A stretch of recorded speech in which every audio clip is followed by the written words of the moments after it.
성경 봉독하겠습니다. 구약 성경 사무엘상 16장 4절에서 7절까지입니다.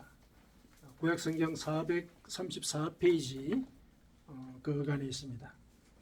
사무엘상 16장 4절에서 7절까지 같이 봉독하겠습니다. 사무엘이 여호와의 말씀대로 행하여 베들레헴에 이르매 성읍 장로들이 떨며 그를 영접하여 이르되 평강을 위하여 오시나이다. 이르되 평강을 위함이니라. 내가 여호와께 제사하러 왔으니 스스로 성결하게 하고 놓아서 나와 함께 제사하자 하고 이새와 그의 아들들을 성결하게 하고 제사에 청하니라. 그들이 오매 사무엘이 엘리압을 보고 마음에 이르기를 여호와의 기름 부으실 자가 과연 주님 앞에 있도다 하였더니 여호와께서 사무엘에게 이르시되 그의 용모와 길을 보지 말라. 내가 이미 그를 버렸노라. 내가 보는 것은 사람과 같지 아니하니 사람은 외모를 보느니와 나 여호와는 중심을 보느니라 하시더라. 아멘. 우리가 지난주까지 우리의 참된 자아를 찾는 그 길에 대해서 같이 묵상을 하고 하나님의 말씀을 통해서 그 길을 찾아가는 그 과정 속에서 생명의 지혜를 서로 나누었는데요. 오늘은 이 본문을 가지고 그 참된 자아를 우리가 따라가는 그 과정 속에서 따라야 할 기준이 있거든요. 우리가 계속 유지했던 그 참된 자아를 찾는 길의 제일 핵심되는 그 이정표가 그 하나님의 뜻이었죠. 하나님의 뜻을 우리가 올곧게 따르고자 할 그때 우리 속에서 참된 자아를 발견하고 또 실현하는 그런 과정들을 우리가 경험할 수 있다. 이런 취지로 우리가 그 말씀을 같이 나눴었는데 오늘 이 본문을 통해서 그러면 우리가 참된 자아를 찾는 그 과정 속에서 하나님의 뜻을 쫓는다라고 했을 때 그 하나님의 뜻이 우리 삶의 기준이 돼야 되거든요. 그래서 우리가 우리 삶을 살아갈 때 사실상 삶 속에서 우리 인간의 그 기준과 그 하나님의 기준이 갈등을 일으키는 경우가 참 많습니다. 그랬을 때 어떻게 그 하나님의 기준을 따를 것이며 하나님의 기준을 따른다라고 했을 때 그 구체적인 그 방안이 뭘까? 이런 것들을 우리가 같이 한번 고민을 해봐야 되겠습니다. 그래서 그 점을 우리가 염두에 두고 오늘 본문의 말씀을 같이 나눴으면 좋겠습니다. 우리는 나름대로 그 판단을 할 때 역시 우리 나름의 그 기준을 갖고 있죠. 그 기준에 따라서 이제 판단을 하거든요. 근데 대개 그 기준은 우리의 세계관에서 유발을 하고 유래가 되죠. 그 기준이라고 하는 것 자체가. 예를 들어서 우리가 인간을 생각을 할 때 인간이 영혼을 갖고 있는 그런 몸이다. 이런 생각을 갖고 있는 경우하고 그 다음에 예를 들면은 육신을 입은 영혼이다. 이런 생각을 갖고 이제 인간을 보는 경우가 다를 수가 있는 것이죠. 그러니까 영혼을 지닌 몸이다 그러면은 몸의 차원에서 인생을 바라보는 것이고 육신을 입은 영혼이다. 그렇게 본다면은 영혼의 관점에서 인생을 바라보는 것이죠. 이렇게 관점이 달라지게 되면은 세상을 보는 또 판단하는 기준들도 달라지게 되죠. 그래서 만일 영혼을 지닌 몸이다라는 이런 관점에서 세상과 인간을 바라보게 된다면은 아무래도 사람의 기준을 따라서 판단을 하게 되겠죠. 반대는 육신을 입은 영혼이라는 관점에서 인생을 보게 된다면은 영적인 관점, 하나님의 관점, 그 하나님의 기준에 따라서 세상을 판단하고 인생을 판별하는 이제 그런 일을 하게 될 것입니다.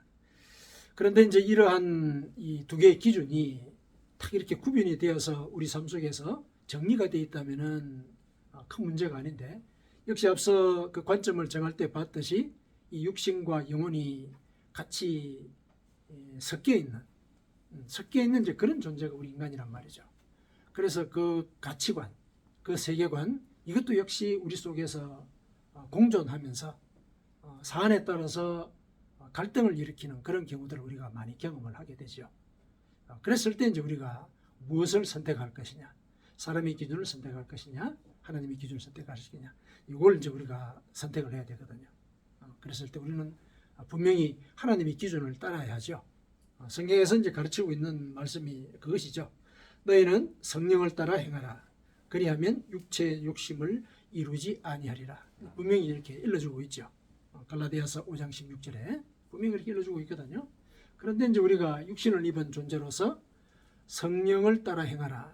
이 점에서 우리가 영혼의 눈이 열려있지 않는 경우, 영적인 분별력을 발휘하지 못할 경우에 이 말씀의 의미를 깨닫지 못하는 그런 삶을 산단 말이죠. 그래서 하나님의 기준이 무엇인가, 성령을 따른다는 게 무엇인가, 이런 점들에 대해서 우리가 알고 있어야 되는 것이죠. 또 알고 있는 만큼 내가 의지를 들여서 내 알고 있는 것을 내 영혼에 새겨야 되고, 그리고 새긴 만큼 삶 속에서 실천을 해가지고 내 몸에도 그 알을 익혀놔야 되거든요.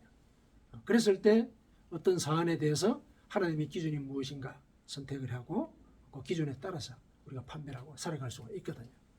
그래서 그런 점들을 우리가 오늘 같이 포괄적으로 한번 살펴봤으면 좋겠습니다.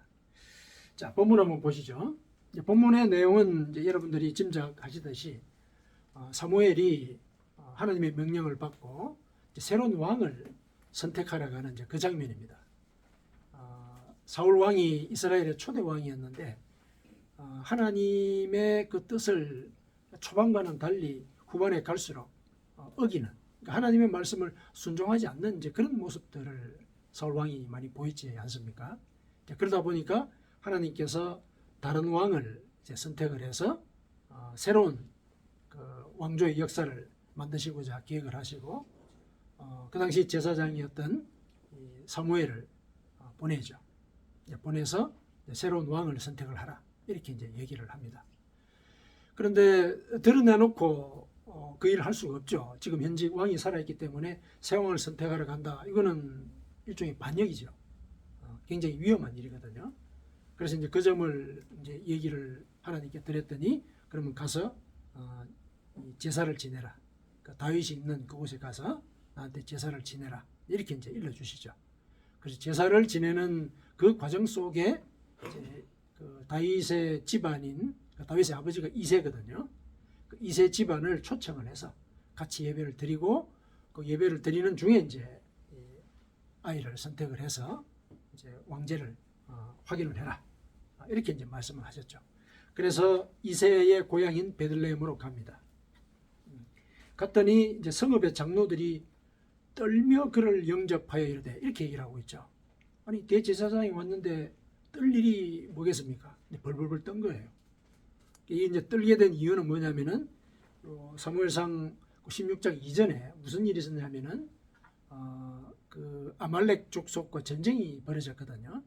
전쟁이 벌어지고 난 뒤에 사울 왕이 하나님의 명령을 어기고 그 아말렉 족속의 왕을 처단하지 않고 또 겉보기에 이렇게 기름진 소와 양들을 따로 이렇게 떼놨거든요. 하나님이 다 진멸하라 그랬는데 그 말씀을 어긴 거예요. 그거를 이제 확인을 하고 사무엘이 대노했죠. 대노해가지고 그 왕을 끌고 오라 그럽니다. 그래가지고 사람들이 보는 앞에서 사무엘이 직접 그 아말렉 왕을 처단을 해버려요. 왕을 죽여버리죠. 그게 이제 소문이 난 거예요. 제사장이 사람을 죽인 거죠. 엄청난 일을 한 거죠. 큰 일을 한 거예요. 그러니까 이 성읍의 장로들이 그 사람이 왔다는 거죠. 아말렉 족속의 왕을 처단한 그 제사장이 왔다. 혹시 그러면은 우리 마을에 그럴 일이 혹시 벌어질 게 아닐까? 지레 이제 겁을 먹은 것이죠. 그래서 묻는 거죠. 평강을 위하여 오신 겁니까? 이렇게 묻는 거죠. 그러니까 혹시 그런 일들을 우리 마을에서 하시려고 오시는 겁니까? 두려워서 이제 물은 것이죠. 그랬더니 평강을 위해서 왔다라고 얘기를 했죠. 자, 이 장면에서 벌써 인간이 어떤 본질적인 그 이면, 이걸 파악할 눈이 없는 걸 확인할 수가 있죠. 사무엘은 실제로 왕을 선택을 하기 위해서 이 자리에 왔는데 성읍의 장로들은 두려워 벌벌 떤 거예요. 소문만 듣고. 그러니까 인간이라고 하는 존재가 뭔가를 판단을 할 때 본질적인 사안을 깨닫지 못하면은 이렇게 소문이라든지 그 모습만 가지고 판단한다는 거죠. 성읍의 모습에서 이제 성읍 장로들의 모습에서 그걸 우리가 확인을 할 수가 있습니다. 근데 그런 모습은 사무엘에게서도 드러나요. 하나님의 뜻을 받든다라고 하는 이런 선지자이자 제사장인 이런 사무엘도 그런 모습을 보이죠. 어디서 나오느냐 하면은 이제 제사를 마치고 이세 집안이 초청이 됐지 않습니까? 거기서 자식들을 다 부르라 그런 거죠. 그러니까 이 이세의 입장에서는 장남이 먼저 축복을 받아야 될 거 아닙니까? 그래서 엘리압을 이렇게 먼저 냈겠죠. 이렇게 순서대로 냈는데 사무엘이 보기에 이 엘리압이 참 준수하게 생겼거든요. 키도 크고 잘생겼어요. 그래서 오늘 뭐라고 그럽니까? 6절에 보니까 사무엘이 엘리압을 보고 마음에 이르기를 여호와의 기름 부으실 자가 과연 주님 앞에 있도다. 이렇게 얘기해요. 이 사람이 하나님이 선택하신 왕의 제목이구나. 왕제이구나. 이렇게 판단한 거죠. 그래서 이제 기도를 한 거죠. 하나님이 선택하신 자가 과연 지금 이렇게 당신 앞에 와 있는 것 같습니다. 그 말은 이 사람에게 제가 기름을 부을까요? 기름 붓는다는 건 선택한다는 얘기죠. 왕으로 선택한다는 얘기거든요. 기름을 부을까요? 이렇게 이제 여쭈는 거죠. 그랬더니 이제 하나님께서 뭐라 그러냐면은 그의 용모와 키를 보지 말라. 이렇게 얘기를 하십니다. 내가 이미 그를 버렸노라. 버렸다는 건 이제 이렇게 뭐 예를 들면은 쓸모없어 가지고 이제 저주받도록 내버렸다 이런 차원의 문제가 아니고 왕제를 선택하지 않을 거라고 이렇게 제쳐놨다는 얘기예요. 버렸다는 이제 번역이 그래서 그런데 그 사람 걔는 그 아들은 왕제로는 내가 선택한 자가 아니다. 그런 뜻이에요. 그렇게 해서 이제 얘기를 했는데 이걸 보면은 역시 사무엘도 외모와 키를 보고 판단을 한 거죠. 하나님의 뜻을 받드는 사람도 이렇다는 거죠.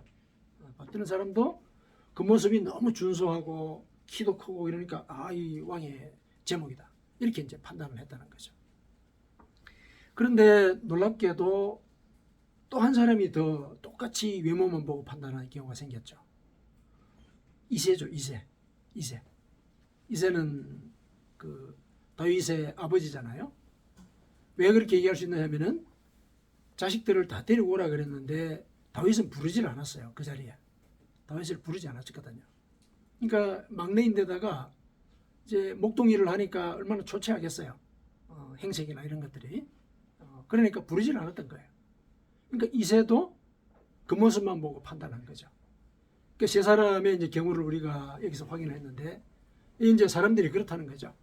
사람들은 뭔가를 판단을 할 때 외모라든지 또 소문이라든지 이런 외향적인 어떤 기준에 따라서 판단을 한다는 것이죠. 그게 이제 오늘 본문에 이제 드러나 있는 부분입니다. 그렇게 했죠. 그래서 나중에 다윗이 뭐라고 그랬는지 아십니까? 다윗이 나중에 시편 27편 10절에 보면은 내 부모는 나를 버렸으나 이렇게 얘기를 해요. 그 왕의 제목을 선택하는 그 자리에 나를 부르지 않은 것, 그걸 이제 이렇게 표현한 거죠. 내 부모는 나를 버렸지만은 여호와는 나를 영접하시리로다. 이렇게 시편 27편 10절에 이렇게 읊었거든요. 사람이 그런 거예요. 그 모습만 보고 판단하는 것이 사람의 일반적인 이제 경향인 것이죠. 근데 물론 이것이 우리의 본질적인 그런 성향인 건 아닙니다. 우리가 처음에 만들어졌을 때는 그 태초의 그 조건은 그러지 않았죠. 왜 그런 얘기를 하느냐면은 기억하시죠? 아담이 자기 앞에 모여있는 그 동물들의 이름을 지어주지 않았습니까? 태초에 이름을 지어줬거든요. 이름을 지어줬다는 얘기는 그 대상의 본질을 파악했다는 얘기죠. 본질을 파악했다는 얘기예요. 영적인 분별력이 있었기 때문에 너의 존재는 바로 이것이다 하고 정해준 거예요. 그게 이름을 지었다는 그 행위의 의미예요. 그 영적인 분별력이 있었다는 얘기예요. 속을 판별할 수 있는 능력이. 그것을 우리 인간은 타고났다는 말이죠. 타고났었습니다. 그런데 왜 그것이 발휘가 되지 않고 이렇게 겉모습만 보고 판단하는 이런 일들을 우리가 벌이게 되었을까? 죄 때문인 것이죠. 그 최초의 인류가 죄를 짓고 난 이후에 그런 분별력을 잃어버린 것이죠. 영적인 역량이 줄어들었다는 얘기죠. 감소되어 가지고 겉모습만 가지고 판단을 하는 이런 그 질적인 어떤 변화, 그 변질된 성향을 우리가 갖게 된 것입니다. 그러면은 영영이 그러면은 그런 능력은 우리가 구할 수가 없느냐, 다시 회복할 수가 없느냐? 그건 아니죠. 예수 그리스도가 그 때문에 우리에게 오신 것이죠. 우리 영혼의 역량을 다시 회복시켜서 하나님의 형상이 내 속에 있음을 우리가 확인하고 그 형상대로 살아가도록 만들기 위해서 예수님께서 오셨거든요. 그러니까 그분이 말씀하시는 방법이 그 형상을 회복하는 길이잖아요. 회개하는 것이죠. 죄를 회개하면은 죄가 용서되는 것과 동시에 우리 영적인 분별력도 회복이 되는 것이다. 이걸 가르쳐 주셨거든요. 물론 아담이 발휘했던 그런 영적인 역량을 그대로도 발휘할 수 있느냐? 그렇게까지는 우리가 장담을 할 수는 없습니다. 왜냐하면 죄의 흔적들을 갖고 살기 때문에. 그렇지만은 회복할 수 있는 길을 열어줬기 때문에 하나님의 뜻에 따라서는 아담의 그 역량을 우리도 발휘할 수 있는 그 기회가 우리에게 열려진 것이죠. 전혀 그런 기회가 없는 것과는 다른 상황인 것이거든요. 그렇다면 우리도 하나님의 뜻을 쫓으려고 할 때 그때 이 영적인 분별력을 갖고 이 세상을 하나님의 뜻대로 살아갈 수 있게 될 것이다. 이렇게 이제 얘기를 할 수 있는 것이죠. 예수님께서 그 부분에 대해서는 또 약속을 하지 않으셨습니까? 영생의 길을 열어줬다는 게 그거죠. 인간의 힘으로는 영생의 길을 분별도 못하고 성취하지도 못해요. 그런데 예수님께서 회개하면은 영생의 길을 내게 열어줄 것이다. 영생의 길이라고 하는 것 자체가 하늘에서 주는 선물이니까 영적인 분별력도 하늘에서 허락할 것이다. 하나님의 약속이거든요. 예수님을 통해서 주신 약속이에요. 그 약속을 믿고 이제 우리가 해야 될 것은 우리 속에 이제 죄를 회개하고 하나님의 뜻이 무엇인가 이걸 우리가 찾는 것이죠. 하나님의 뜻을 찾는 그 과정에서 우리가 하나님의 기준이 뭔가 이걸 발견할 수 있지 않겠습니까? 하나님의 기준이 이제 뭐냐 이게 이제 문제죠. 그게 오늘 7절에 하나님께서 사무엘에게 일러준 그 내용 속에 암시가 되어 있죠. 7절 후반부에 이렇게 얘기하고 있죠. 내가 보는 것은 사람과 같지 아니하니 사람은 외모를 보거니와 나 여호와는 중심을 보느니라. 이렇게 얘기를 하시죠. 중심을 본다는 얘기죠. 우리 마음 속에 중심이라는 게 우리 마음이죠. 우리 마음 속에 무엇이 있느냐 그걸 보신다는 거죠. 그러니까 히브리 원어를 보니까 이 중심이라고 하는 것이 우리의 내적인 동기를 가리켜요. 그러니까 마음이나 마음속의 생각인데 1차적으로 해석을 하면은 좀 더 심층적인 의미로 따져보니까 우리의 내적인 동기가 뭐냐, 네가 이것을 선택하고자 하는 그 동기가 뭐냐, 그걸 하나님이 보신다는 거죠. 그래서 나는 그걸 보고 그 결정에 내가 응할 것이다. 이게 이제 사무엘을 통해서 우리에게 일러주고 있는 그 하나님의 기준의 내용이에요. 그러니까 우리가 하나님이 내 중심을 보신다는 그 사실을 기억을 할 때 내 중심 속에 어떤 내적인 동기를 갖고 하나님의 뜻을 찾아야 할 것인가, 이걸 이제 우리가 고민해야 되는 것이죠. 그러면 이제 우리가 고민해야 될 그 방향이 정해졌습니다. 내 중심 속에 내가 하나님께 대한 그 내적인 동기, 그게 뭘까? 이걸 이제 우리가 찾아봐야 되는데, 여기에 관해서는 뭐 여러 가지 그 기준들이 있을 수가 있는데 우리는 한 3가지 정도만 살펴보기로 하십시다. 뭘 선택하느냐에 따라 가지고 우리가 가지고 있는 그 신앙을 우리가 어떻게 생각하는지가 드러나거든요. 그러니까 우리의 선택을 통해서 그 선택이 보여주고 있는 그 세계관이 우리가 가지고 있는 신앙관이 되는 거예요. 그래서 우리의 마음속에 그 내적인 동기로서 활용할 수 있는 그 기준, 그게 뭘까? 그걸 한번 살펴보도록 하시죠. 물론 이제 그럴 때 그게 무작위적으로 이루어지는 건 아니고 우리가 믿음을 이야기를 할 때 3가지 요소를 우리가 항상 고려해야 돼요. 일단은 하나님에 대해서 알아야 되죠. 알아야 믿음이 생기니까. 그러니까 인식적인 차원을 먼저 생각해야 되고, 그 다음에 알고 있다면은 아는 대로 내가 알고 있음을 확인시켜 줘야 되잖아요. 나 스스로에게 먼저 확인을 시켜야 돼요. 그게 이제 의지죠. 그러니까 하나님의 말씀을 실천해야 돼요. 그 실천하는 것이 내가 그 지식을 인식상으로만 갖고 있는 게 아니고 내가 정말로 믿고 있다는 거 나한테 확인시키는 거잖아요. 그게 이제 의지와 관련된 부분이에요. 의지적인 요소. 그 다음에 의지적인 요소를 갖고 있으면은 이거는 실제로 이제 내가 삶 속에서 행동화를 해야 되죠. 그래야 내가 믿고 있음을 다른 사람에게도 증명을 하는 것이죠. 그래서 우리가 믿음을 얘기할 때는 항상 이 3가지 요소를 늘 기억을 하고 이게 다 이루어지는 경우에 믿음을 가졌다라고 얘기할 수 있는 것이죠. 판별을 하자면 이제 그런 것이죠. 그래서 그 세 가지 요소를 기반으로 해서 하나님의 기준, 그걸 우리가 한번 살펴보자는 거죠. 자, 제일 먼저 그 인식적인 차원을 한번 보십시다. 그러니까 내가 하나님을 믿고 있는가 했을 때 내가 뭘 믿고 있는지를 내가 알아야 되잖아요. 내가 뭘 믿고 있는지.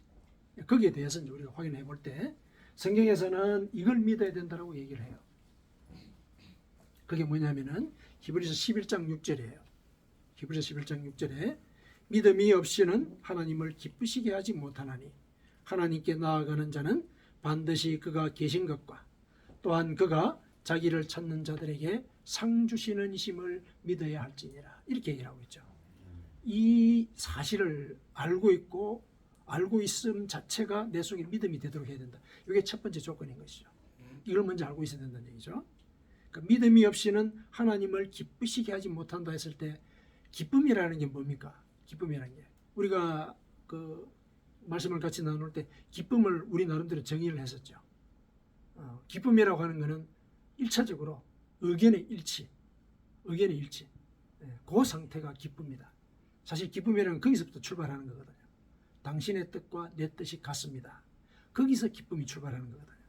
그래서 하나님이 기뻐하시는 것, 이거는 하나님의 생각과 내 생각이 일치하는 순간, 그걸 우리가 추구를 할 때 기쁨이 생기는 것이다. 하나님뿐만 아니라 나도 기쁜 것이다. 근데 그 순간이 어떤 것이냐? 하나님이 살아계신 것과 또 자기를 찾는 자에게 상 주시는 이심을 믿는 것, 그걸 아는 것이죠. 일단은 아는 것. 그때 기쁨이 생긴다니까 그것이 바로 하나님의 생각과 내 생각이 일치하는 순간이라는 얘기예요. 아는 그 자체가. 그게 제일 먼저 중요하다는 겁니다. 하나님이 살아계시다는 얘기는 뭐냐면은 하나님은 그저 관념 속에 그런 존재라든지 가르침이라는 추상적인 존재로 계시는 게 아니라, 예를 들면은 내 삶 속에서 눈에 보이지는 않지만은 일일이 나와 함께 호흡하시는 그런 분이시다. 하나님을 묘사를 할 때 내 머리카락까지도 다 아시는 분이시다. 이런 말씀을 하지 않습니까? 예수님께서 직접 얘기를 하셨죠.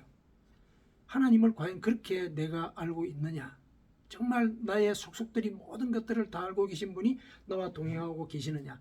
여기에 대해서 내가 그렇다라고 얘기한다면은 그거는 하나님이 살아계시다는 걸 내가 인정하는 거예요. 하나님이 나와 일상 속에서 내 곁에서 늘 동행하시고 내가 왜 한숨을 쉬는지 그분은 아신다. 이런 인식을 내가 갖고 있다면은 하나님이 살아계시다는 사실을 내가 믿는 거예요. 내가 알고 있는 거예요. 그리고 상 주시는 분이심을 갖다가 믿어야 된다고 얘기를 했는데, 이거는 내가 하나님과 지금 동행하고 있는데 동행할 때 그분의 뜻을 내가 쫓느냐? 물론 이제 동행한다는 것 자체가 그분의 뜻을 쫓는다는 거예요. 뜻이 안 맞는데 어떻게 같이 살 수가 있겠어요? 근데 동행한다는 것 자체는 그분의 뜻을 따른다는 얘기죠. 그랬을 때 하나님이 나를 격려하시고 또 격려하시는 가운데 나의 그 결핍이라든지 또 나의 희망을 하나님께서 다루어서 채워주실 것은 채워주시고 또 희망을 가져야 될 것은 희망을 갖도록 격려하시는 이런 것들을 체험해 나가는 것이죠. 그래서 우리가 하나님께서 내 중심을 보신다고 했을 때 제일 먼저 내 마음속에 이런 지식이 있어야 돼요. 하나님은 살아계신 분이시다. 나의 일거수일투족을 다 알고 계시고 나와 늘 동행하기를 원하신다. 그래서 그 뜻을 따랐을 때 하나님은 나에게 그 행위와 결정에 대해서 보상을 하시는 분이시다. 이 사실이 내 마음속 깊은 곳에 들어있어야 되는 것이죠. 그래서 무슨 일을 당하든지 이거는 하나님이 동행하시고 이 일에 대해서 하나님의 뜻을 일러주실 것이다. 이런 내적 동기가 이렇게 유발이 될 수 있는 그런 상태. 그런 상태가 돼야 하나님이 내 중심과 일치하는 그런 순간을 확인을 하시고 기뻐하신다는 것이죠.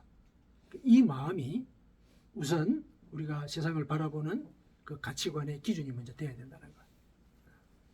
자, 그 다음에 의지적인 차원을 한번 살펴보십시다. 의지적인 차원.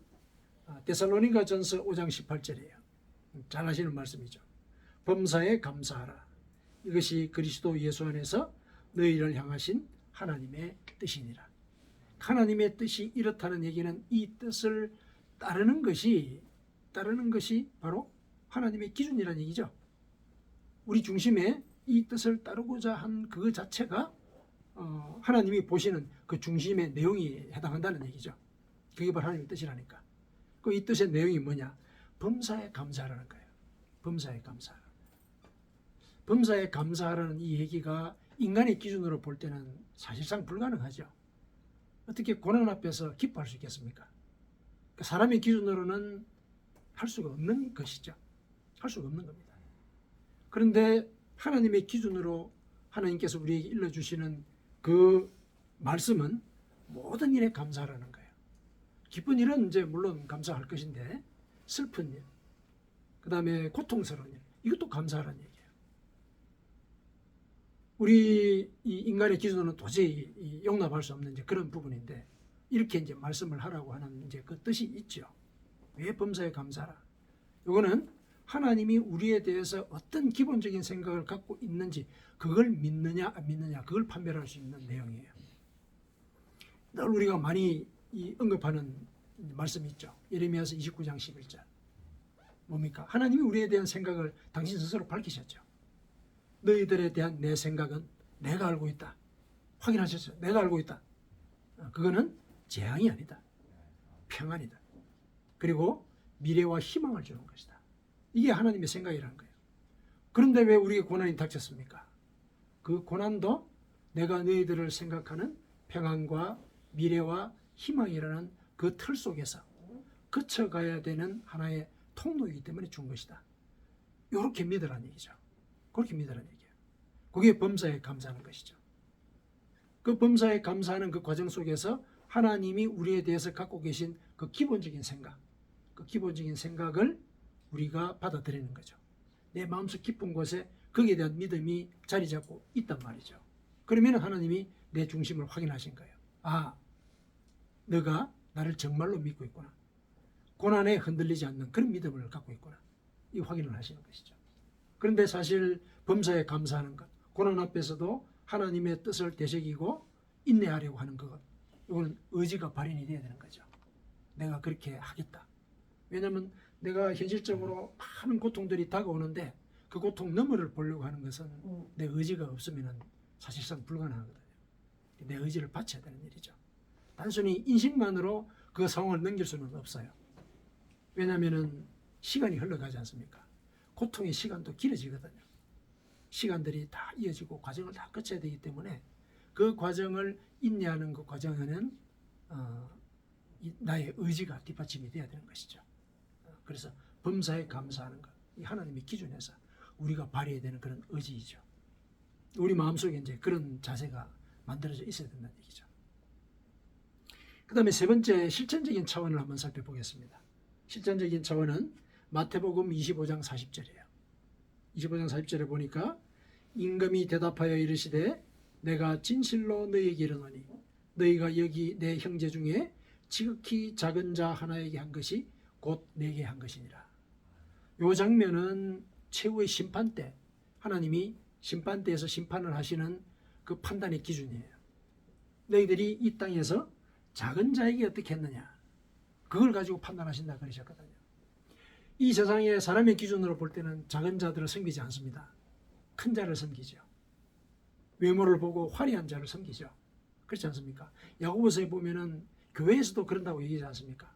금가락지를 끼고 화려한 옷을 입고 오는 사람들을 보면은 자리를 비켜주고 여기 앉으십시오 이렇게 얘기하지 않느냐 그렇게 얘기를 하거든요. 그게 인간의 그 기준이란 말이죠. 그런데 그거는 내가 너희들을 영생으로 갈 것이냐 영벌을 줄 것이냐를 결정할 때 그런 기준은 아니다. 내가 정하는 기준은 너희들이 이 땅에서 살면서 작은 자를 어떻게 섬겼느냐 이걸 보겠다는 것이죠. 하나님의 기준이 그러하다는 얘기예요. 우리 인간의 기준과는 다른 기준을 요구하시는 것이죠. 그거를 우리가 행동으로 보여주라는 얘기예요. 행동으로. 작은 자들, 우리 삶 속에서 약한 자들, 갇힌 자들, 나그네들 이들을 돌보는 마음 그것을 하나님은 보신다. 사람의 기준으로는 전혀 우리가 고려도 되지 않는 그런 내용이죠. 근데 그러기를 원하시는 거죠. 내 행동으로 보이라는 얘기예요. 행동적인 차원에서. 그런 자세가 내 마음속에 있어야 되는 거예요. 이런 것들을 깊게 생각을 할 때 그런 사안이 눈앞에 닥치면은 몸이 나서거든요. 근데 이런 생각조차 없다. 내 마음속 깊은 곳에 여기에 대한 고려가 전혀 없이 살아왔다. 그러면은 행동은 안 나타나요. 그렇지 않습니까? 우리가 많이 경험한 내용이죠. 또 고백할 수밖에 없는 일들이고. 그랬을 때 내 마음 중심에는 이 세 가지 요소가 늘 들어있어야 되는 거예요. 그게 내가 세상을 보는 판단의 기준이 되어 있어야 된다는 얘기죠. 그래서 어떤 일 앞에서든지 하나님은 영으로서 내 눈에 보이지 않지만, 비록 인간들은 눈에 보이는 것을 따라서 판단하지만 하나님이 원하시는 것은 내가 너의 곁에 있고 너의 한숨조차도 다 알고 있다. 이걸 이제 알고 있는 거예요. 내가 믿는 거예요.